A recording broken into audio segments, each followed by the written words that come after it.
just that for some reason, I don't know why, the luxury program is the only one that's not appearing in my team's calendar. I Okay. know the other faculty that's maybe only an issue for the faculty members, not for the Okay. visiting. I will If you definitely can check. check, because all the others, the supply chain, the bachelor, Okay. everything is there, and the luxury is not there. Okay, I So will definitely check. Maybe I have to put your in Orion groups. Maybe maybe. it's not done yet. I will do my best to check as soon as possible. Thank you very much. Yeah, a little bit word about me. I studied law, in fact, for 6 years, but I was not feeling really, that is not my thing, and I decided to quit it um, to work in a pedagogy field. Um, so I've done it like for 3 years now. I've been previously in a IT school called ESG, and I decided to quit it to find a new world in Audencia, in business and luxury, human resources. That were fields that I didn't know, and I am happy to know more about this kind of area. Thank you, Amy. Thank you.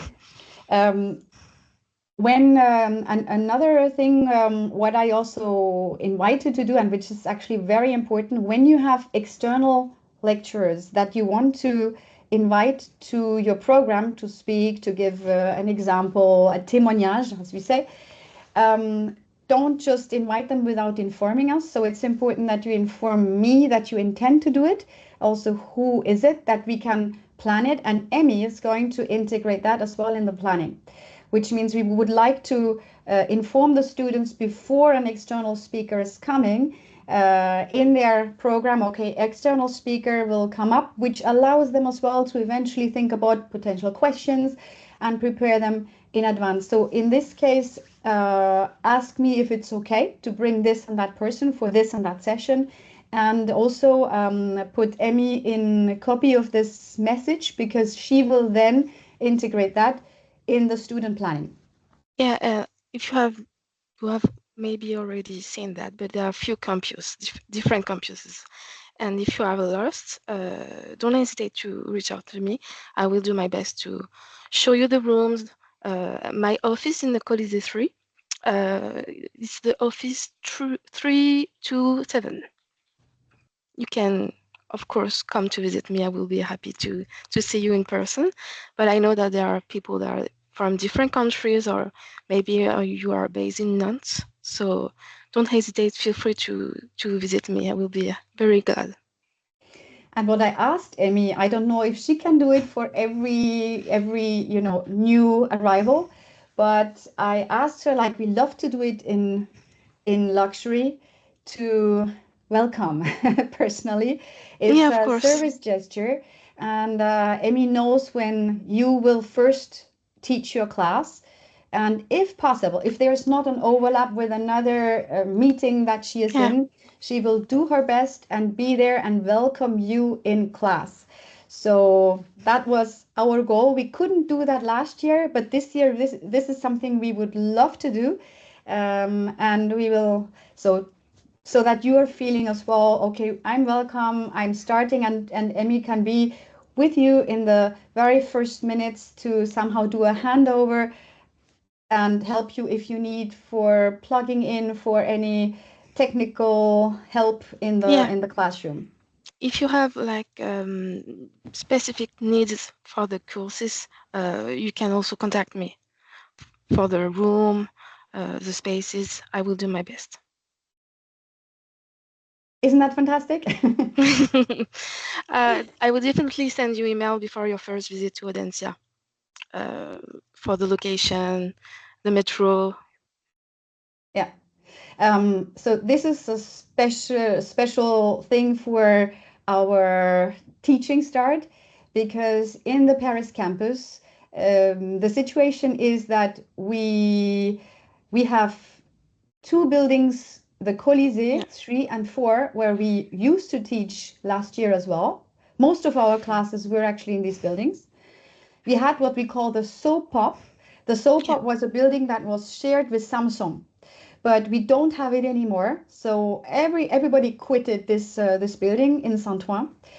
But since we have such a huge progression in terms of MSc classes, in terms of apprenticeship classes, it's probably one of the business school in France that encounters the highest progression rates in terms of students that are now applying to our school, which is great because it shows the huge popularity. It shows also the big match between what students are looking for today in terms of values, in terms of way of studying, and also in terms of the location. It's also one of the schools that is the closest into Paris, because there are lots of schools that are really outside of Paris, and more and more students take a lot of or pay a lot of attention to the whole sustainability aspect. And our program integrates that. We have sustainability and luxury, and this is what attracts the students and the whole philosophy of the school.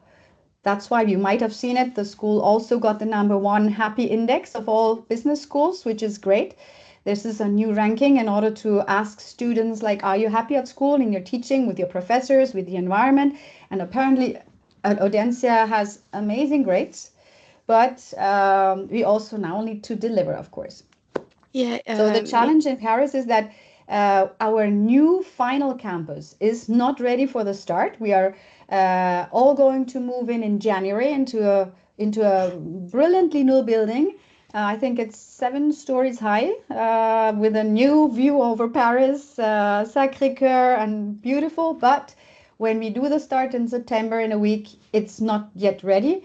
So we start with a building which is called the MAD, which is new. I have not seen it personally. Emmy, you have probably seen it. I've been there. And the classes will be either in the MAD or in the Colisée. And that's why it's super important to also check where you are teaching. Yes, and if you have any doubts about where it is, please reach out to Emmy. Yeah, it's a different metro station, so it's very important to you to know how to go to the MAD. Okay, does so it now mean that I suggest sometime we will have, sorry. Yeah, Leaba? Does it mean that sometime we will have to teach in one place and sometime the other place, or it will be always the same place? It depends. It's not always the same place. Yeah, it's not always the same. So you really need to check before you are teaching where you need to go.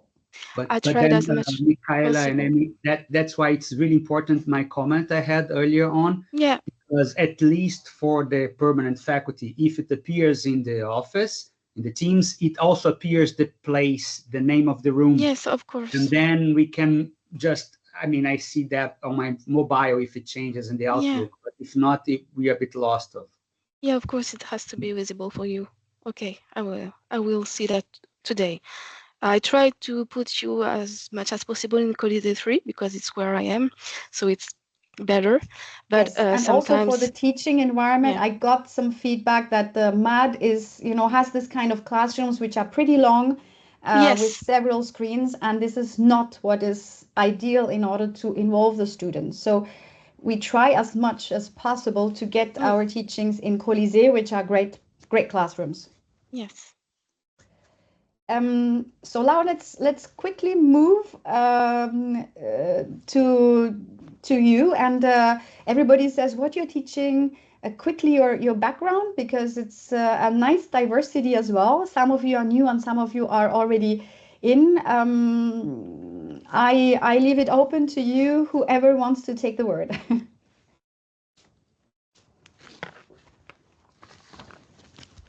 I can start. Okay, you go. Leonardo. I was already speaking a lot, so that's good to be on the spotlight. So I am Leonardo Marques. I am Brazilian. I'm starting my 5th year here at Audencia, so my 5th year in France as well. I'm an associate professor in supply chain, and I'm here in Nantes. I'm actually here at the Atlantic campus at this moment. So I teach the module on purchasing and supply chain inside the luxury program and in many other programs as well. That's it. And just to tell you that Leonardo managed to make this one of the most popular courses in our program from last year. When you hear supply chain, naturally, I wouldn't say this is probably the first topic that they would jump into, but it's crazy how he managed, and I need to say it, how he managed to make a topic so popular that students are now in supply chain management functions in the biggest luxury houses. Great to hear. Thank you. And supply chain is not Eddie. sexy, but I do my best. Congrats. Congratulations. Congrats, yeah. Eddie. Okay, hello everybody. So I'm very pleased to join the program. So I will be in charge of retail management and customer experience management. So my background, I worked for 10 years for Kering. I launched in France Stella McCartney, Alexander McQueen, and after I was on Yves Saint Laurent. I would say, my career as general manager of L'Oréal luxury product for Northern Europe. And after I run some consulting agency like a customer experience group in USA and EMEA zone. I teach in different business school and especially in the University of Bangalore. So I know very well Indians. So I could advise you, my pleasure to share with you my experience on Indians. And thank you, Michaela, to get our attention on this point, because that's a specific culture, especially when they study. They say always yes, yes, yes, but in fact, they don't always understood everything. So that's true. We need to be careful in the interaction. So I will be pleased to share with you some tips and tricks to make them more involved and successful in our program. May I advise something just quickly, because this is a wonderful information to all, since you have so many, like 11 students in a program, it's a lot. Mm-hmm. Can you make just one slide, Eddie, for all, like teaching best practices to Indians and then share it to all? My pleasure to do it. Fantastic. Thank you. Who wants to take the word next? Okay, Latches. Hi, good afternoon, everyone. A pleasure to meet you all. I'm a full-time professor. My name is Latches Christoph. I'm a full-time professor at Audencia Business School, and I've been with the school for more than 10 years. On the program, I teach sustainable innovation, value creation, with emphasis on sustainable product innovation and innovation in the various kind of offerings of luxury companies, and present some live case studies from companies. And that's basically it. I'm very, very pleased to hear that we have a retail expert. I would like to talk to Eddie later and connect, because one of my areas is retail innovation as well, and without overlapping, to complement what he does. So thank you, Latches. You mentioned a very important aspect, it's overlap. This is definitely what we want to avoid. So if you feel in the presentations that we are having right now that your topic might touch somebody else's, reach out to the professor. I will share, of course, all of your emails in the mail that I'll send to you. So you can reach out and just double check, okay, let's say, which case study are you using? Which are the big brands? Which are the big brands that you are mentioning? Because nothing worse than students getting the impression, okay, they didn't even talk to each other, and they use exactly the same case, and they use exactly the same brand examples. So let's just avoid that. So it's then you're, mingling with each other and making sure that you are just separating your core teaching. Thank you, Latches. Who's next?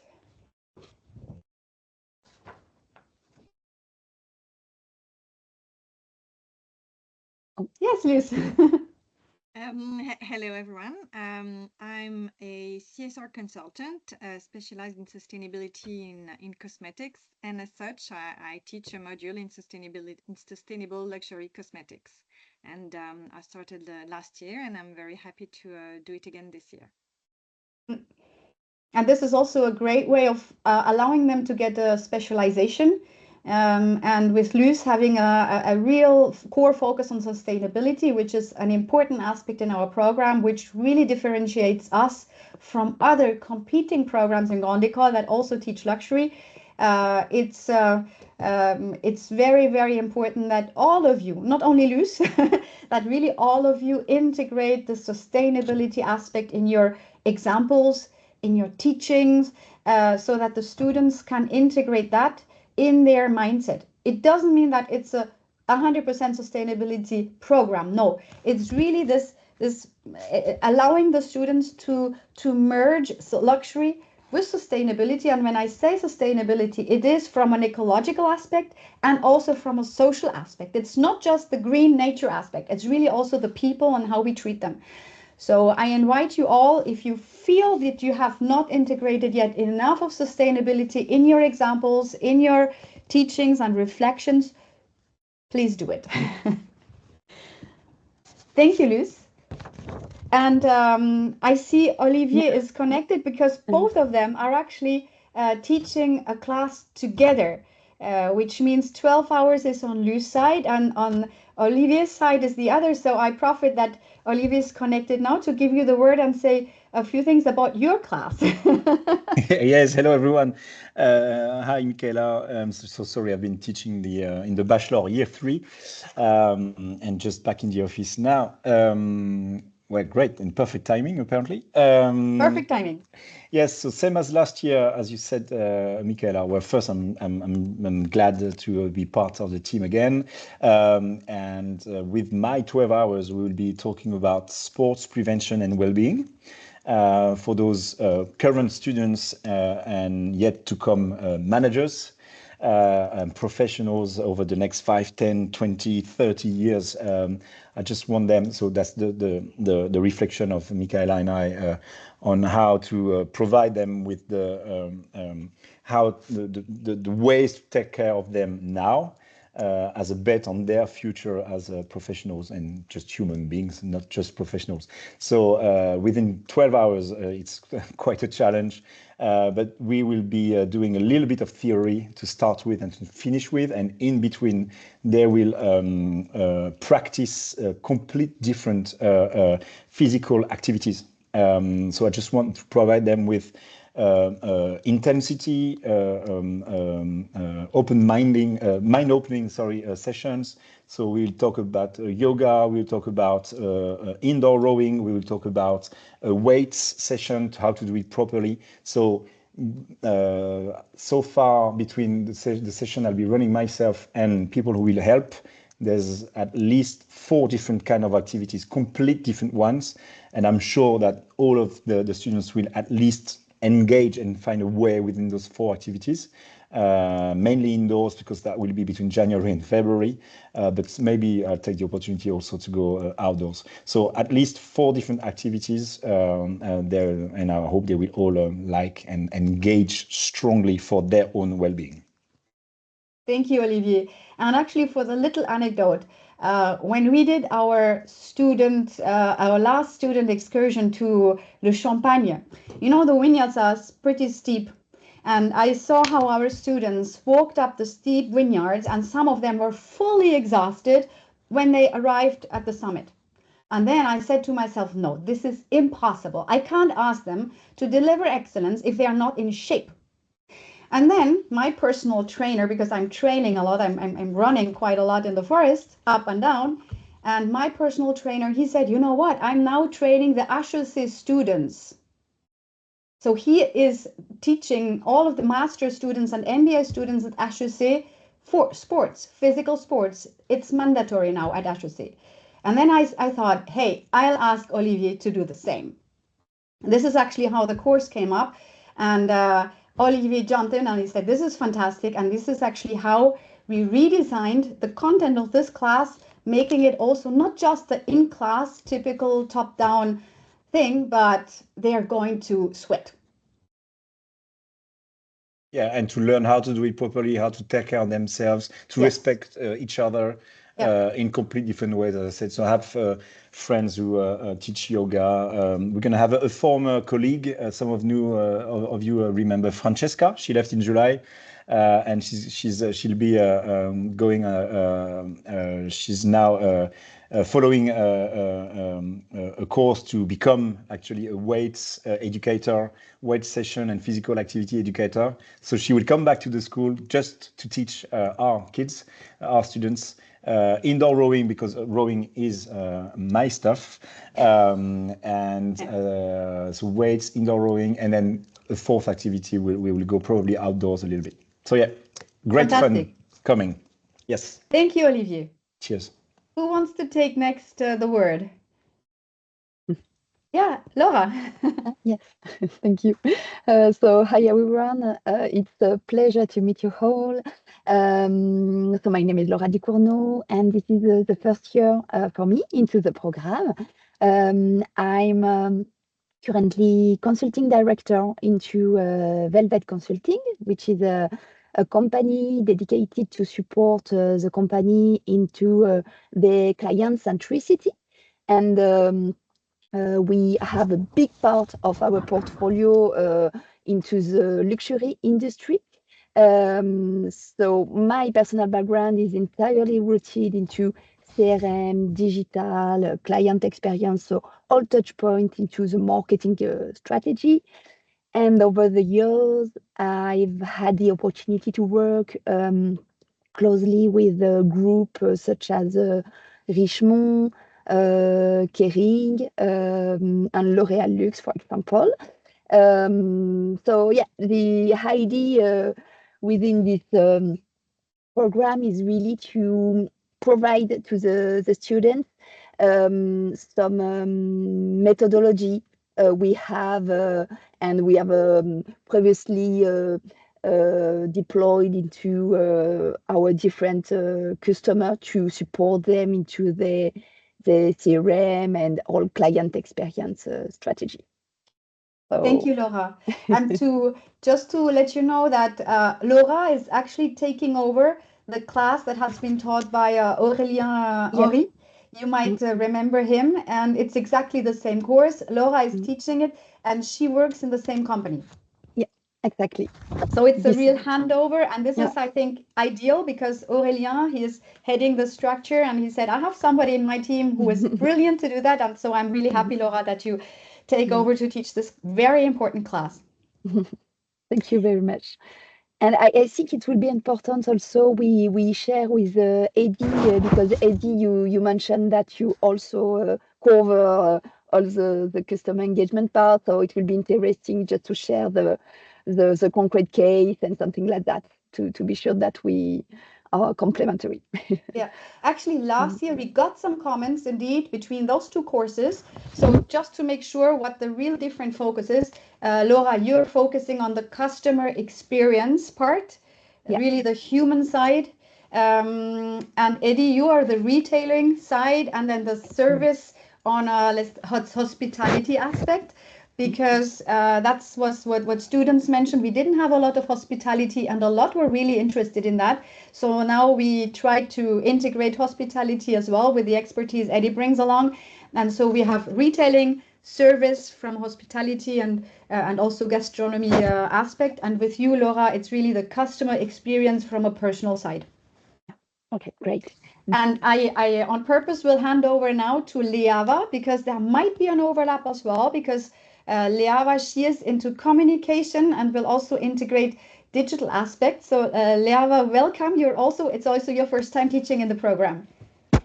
Yes, exactly. Thank you very much, Michaela. So this is my first year teaching at Audencia, but I'm teaching for 2 years now in other schools, not as prestigious, but so it's ISG, EBS, and École Élysée Marbeuf. So this time at Audencia, it will be slightly different because I will do the class of luxury brand communication and digital strategy. Just for you to understand a little bit what I'm doing in life, I'm a project manager in innovation and luxury, and I am tech content creator on social media. So Michaela and I thought that it was interesting to integrate AI into the luxury brand communication program course, and to talk about green tech, to talk about AI, and to explain how to create and communicate, how to create content and communicate thanks to AI tools. So this is a lot of different workshops that we're going to do with the students. And I was myself in a grande école because I was at l'EM Lyon. And I thought that the courses were very academic, and this is why in my class I really like to do a lot of workshop in groups and individuals, because if you don't practice, you don't get the objective, you don't have the objective of the class. So this is a kind of way of teaching. I hope they will like it. And that's it. So we will talk about B2B and B2C communication, AI, UGC, digital tools, and green tech mainly. Thank you, Leora. Thank you. I think the world in which we are in, I mean, AI is playing a major role. I think students are super interested in it. And when I met Leava and I saw what she's doing in real, I couldn't resist asking her to teach. And so I'm really, really happy to have you on board and to bring to our students, this facet, which they will all need in whatever they're going to do. Thank you. My pleasure. Let me hand over to, from a logical perspective, either Florine or Matthias, because also what you're teaching is linked. It's not the same, but there are links. I mean, you'll see that the whole program, it's like pearls in a chain. And all of those pearls, they are on a red line, making sense, so that in the end, when our students will get their diploma, ready to step into the companies, they have all of the different dots, all of the different pearls in their pocket or maybe around their neck so that they are ready to use it. So from a logical perspective, I give it to either Florine or Matthias because there's a direct link between Leava, what you've just said, and what Matthias and Florine are also teaching. Do you want to start, Florine? I think you have the mic on, Matthias, so okay. Go ahead. Yes, okay, let's start. So, hello everyone. So I am Matthias Segerin. I will be teaching then digital transformation and new technologies. My background, so I'm doing marketing and innovation for more than 25 years for various companies in cosmetics, in furniture, in medical, in for baby products, having different positions from marketing assistant to a group marketing director. And I am also graduated from Audencia in executive MBA. And I'm teaching at Audencia since 4 years now for various MSCs and years. And what we'll be discussing during this course of digital transformation and new technologies.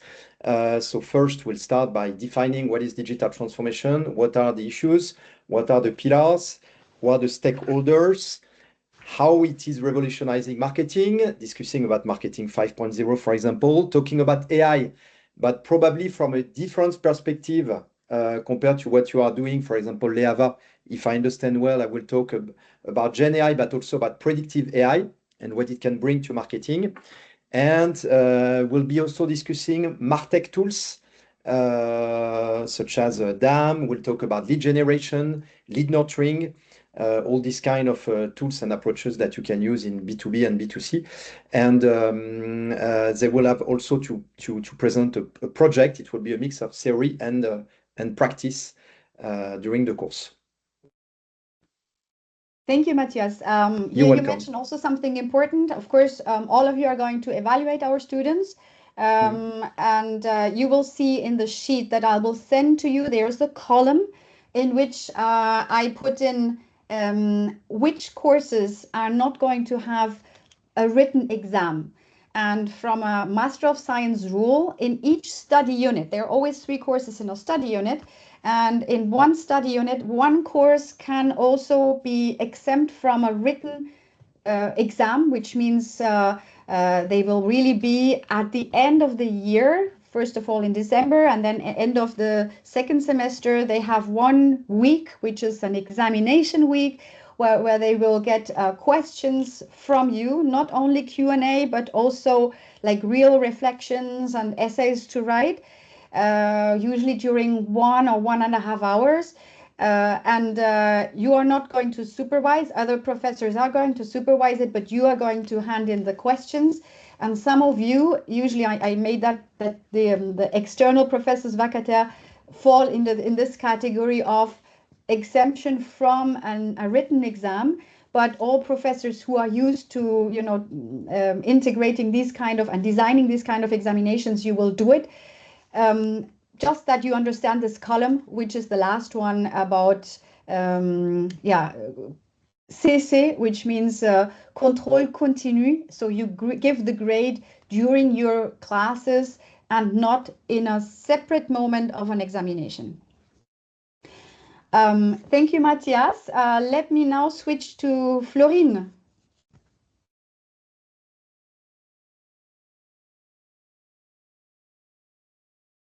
Florine, can you open your microphone and your camera as well, if it's possible for you?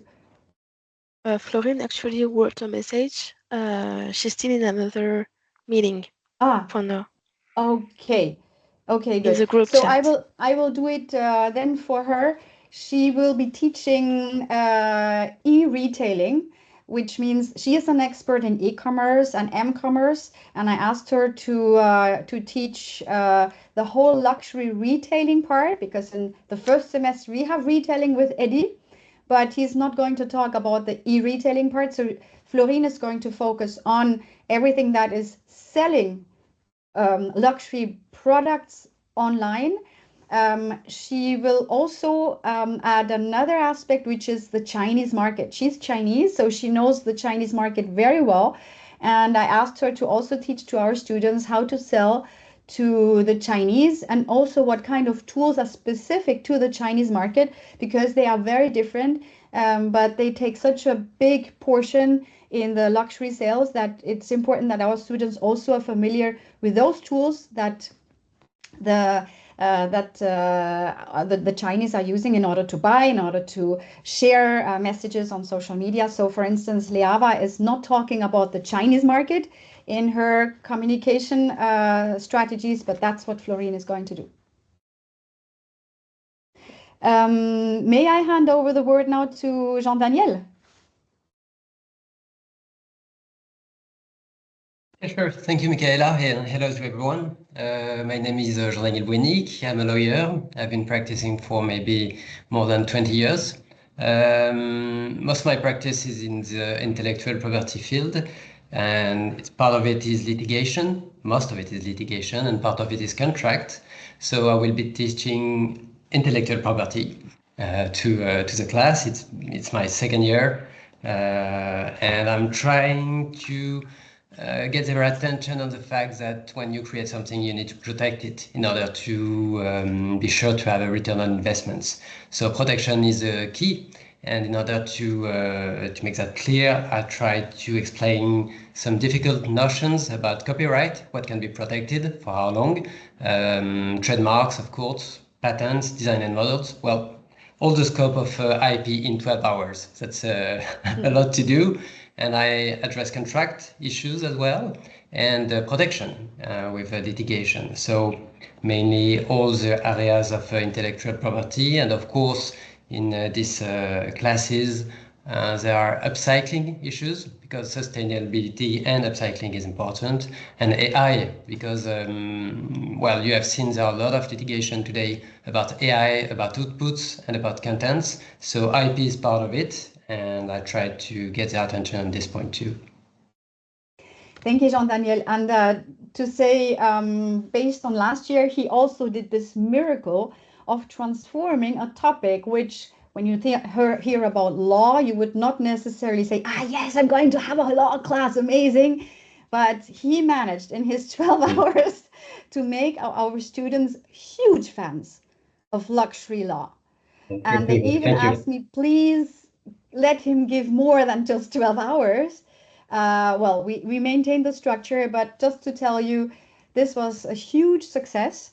Congratulations again, Jean-Daniel, for what you've done with our students last year. And he teaches us together with another vacataire. He is an alumni of Audencia. His name is Maxence Boudier-Melon. He's based in Switzerland. He could not attend the session, unfortunately, but he is teaching to them finance. So in this class, we have 12 hours law in luxury and 12 hours finance and luxury, all fields which are super, super important. And you can already see that this program is a 360-degree preparation for real life and real leaders in the luxury business. Jean-Daniel, I wish you good luck talking about law and AI, because there is not a lot about AI and law and copywriting for now. So even if you have some hint, some articles, I will be glad to know more about that and how to protect our ideas, because it's not a. I'll be very happy to connect. Yeah, I'll be very happy to connect. And most of the caseload now is from US or from Hamburg, but there is not much in France. Well, we have more and more clues, and we have a regulation now with Europe. So I think we have hints. And I'll be very happy to discuss this. Yes, and it was my favorite course when I was at EM Lyon. Law and counterfeiting. It's very, very interesting. So good luck. Thanks. Thank you, Jean-Daniel. Let me now hand over to Kathleen. I mean, Kathleen, I would. You were with me at the very, very beginning, together with Latches, to build this program, to create it, to shape it. And of course, I didn't do it alone. So I was really in best hands. And so it's a pleasure to hand over the word to you and say who you are and what you're teaching. Okay, thank you, Michaela. It's a pleasure and an honor to be to continue working with you in this program. It's a program that's very, very important for me. I was part of the team that fought for the creation of this program in Audencia, believing that luxury and sustainability are not antinomic, and that on the contrary, that it's only through building a sustainability culture in luxury that we can collectively go. Luxury tends to lead in any sector. So we need to implement and ingrain sustainability in that is for the world to actually move forward. So Michaela was saying that this is a program that is designed for 360, and it's actually that. I come in to the program very early on, and I do a 1-week intensive boot camp or workshop. In research, one of my special interests, special topics is families, not family business, families, and the way they do business, the way they do economic, political, and activity activities. So my course is families, luxury, families, business, and the luxury environment. And actually, with this, I set the stage for each of you. So I have a very critical approach in what I give to them. I bring them to reflect and to develop the critical analysis, and I set the stage for what each one of you are going to do. So that's what I do. Thank you very much, Kathleen. We have some professors, not many, but some who couldn't make it for this session. So let me quickly just tell you what they are teaching as well. So some of you might also say, that's close to what I'm doing. So first of all, who is not here is Catherine Morel. Catherine Morel is a professor at Audencia. She is an expert in arts. So she is going to teach our students how to combine luxury and arts. And we will go together to the Art Basel exhibition in Paris in October in order to allow the students to really see on their own, with their own eyes, how the big luxury houses like Louis Vuitton, like Chanel, like also Kenzo and other brands mingle art inspirations and luxury. Then we have Bruno Lavagna, who called me in the beginning of the session. He could not connect because he was just on his phone. I recorded it for him. I hope you're all okay that I did the recording, and I will also share the recording with you if you want to go through some of the things we discussed in this hour. Bruno is going to teach in a course which is called Managing Complex Business Relationships and Ecosystems. And what he's going to do is he will look into luxury geopolitics. To me, this is very important. I met him in Sciences Po while I was teaching at Sciences Po Luxury, and he is the luxury geopolitical guru. Because I think in the world today, where everything is so, let's say, shaking, and luxury is always very sensitive about what's happening in the world, he shows our students how these external geopolitical impact or events will impact the economics of the luxury brands.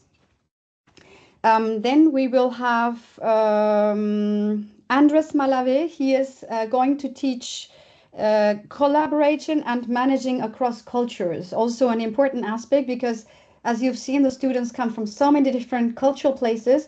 So he is the one who will give them insights into how to collaborate collectively in a multicultural environment.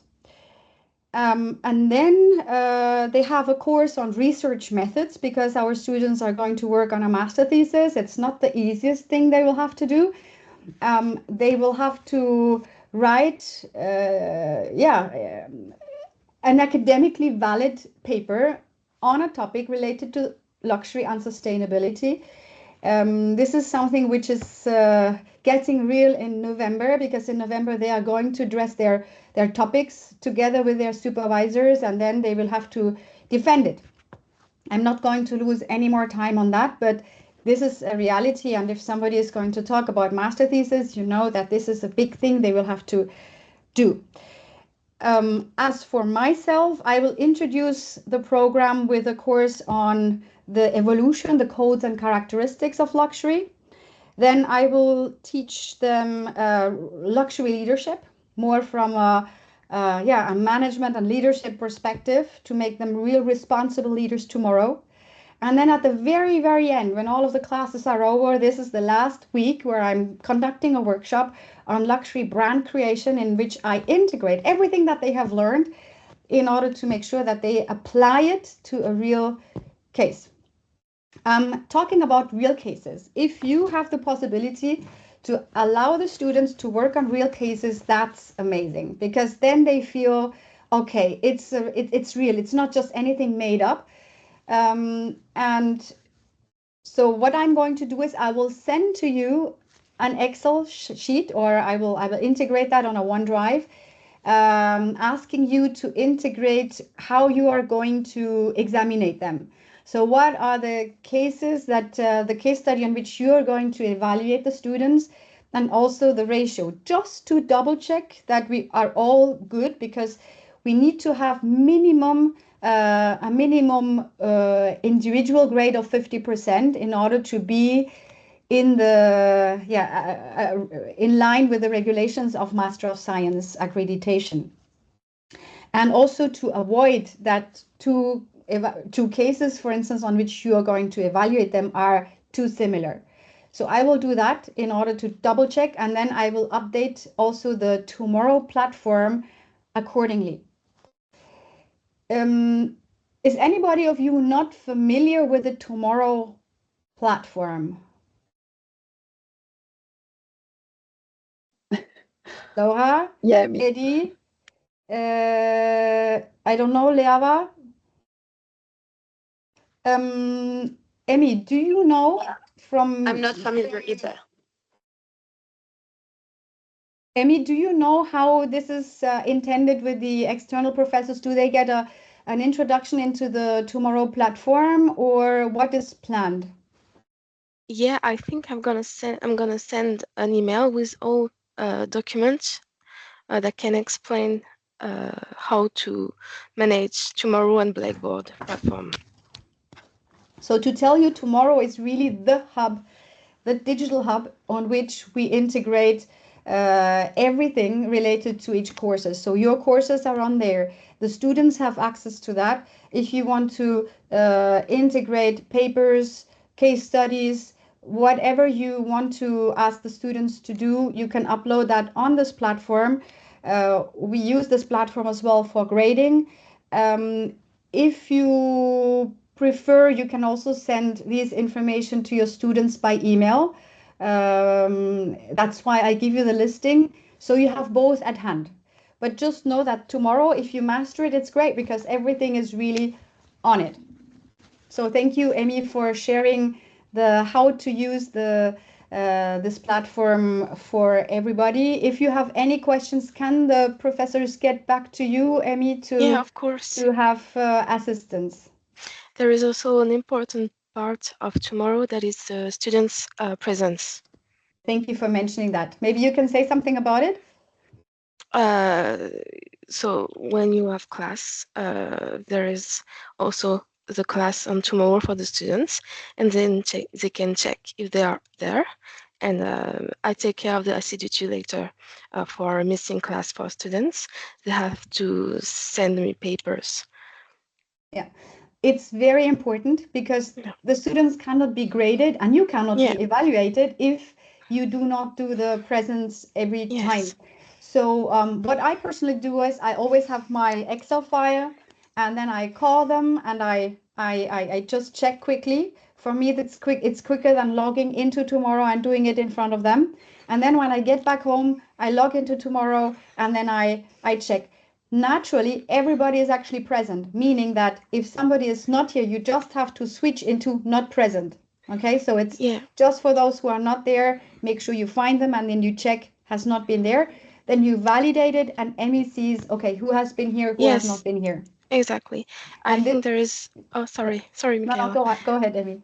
I think there is an important part that we have to say about students. It's their behavior. If you notify something kind of unusual for a student, if he feels isolated, feel free to tell me. I think it's a very important part for us with Michaela to know that our students are going well. Sometimes they are a little bit lost because it's not their country, it's not their culture. So I will be really glad if you can tell me if you notice something kind of unusual for the students. Yeah. It's not your world, but I will be very glad if you do. Thank you for mentioning that. And also related to absence. Yeah, last year, we figured out that a lot of students were coming more and more over the year too late. Meaning after 10 minutes before the classes started. Please be a good example and be on time. So I advise you to be there 10 minutes or even 15 minutes before, so you can set everything up, you can prepare, you know, that your slides are working, and then on time sharp you start. If you don't do it, the students will get the impression, oh, I can come later. We at Audencia, we have a rule which says if somebody comes in later than 10 minutes, it counts as if the student is not here. Also, we have few rules that have changed this year. If a student have more than 25% unjustified absence, there is no receipt permitted in case of a failure for the class. So it's brand new, and we have to explain it to the students during kickoff. Sorry, but yeah, rules have changed. It's more difficult, more severe for class and students, but the mandatory is very expected for the class to have, for the students to be there.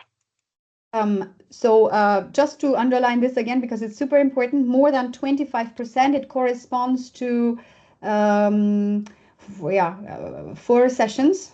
Yeah, approximately 4 sessions. The sanction is, can you repeat it again, because that's super important for all? So the new rules are for more than 25 unjustified absence in course, there is no receipt permitted in case of failure. More than 50%, the student is subject to a jury decision at the end of the year, and more than 50 unjustified absence across the semester, the entire semester, not only the class, there is no access to the final exams. Very important. And what is also new is that justifications for sickness don't count anymore. And this is also new this year, because last year a lot of students brought easily, you know, okay, I'm in almost sick leave, I didn't feel well, and they bring this kind of paper, sometimes self-made.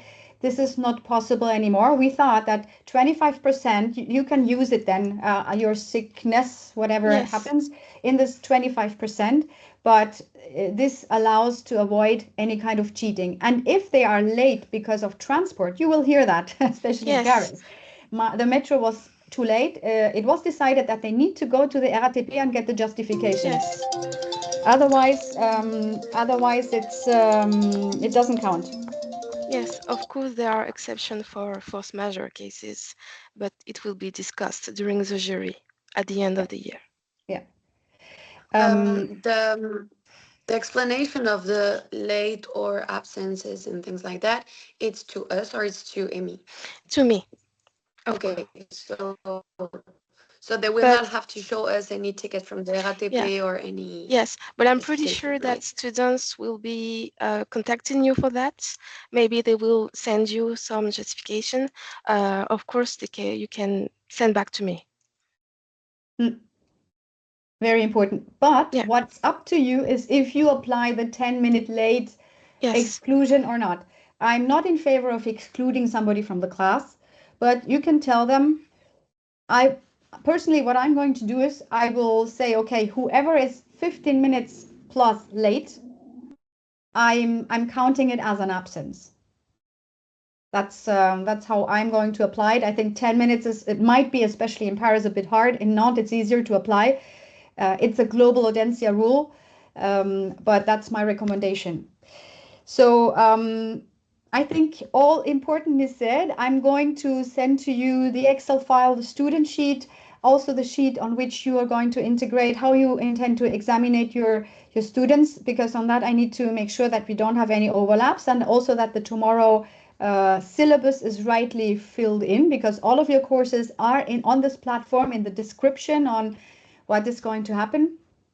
I thank you, for being at our service, for being at our student service, for making your time during this hour to get the briefing, to present each other. I think this is super, super important. And now I wish all of you a great start, and especially a lot of joy teaching your expertise. And thank you. Thank you, Thank Michaela. you. Thank you all. Thank you. Bye-bye. Thank you.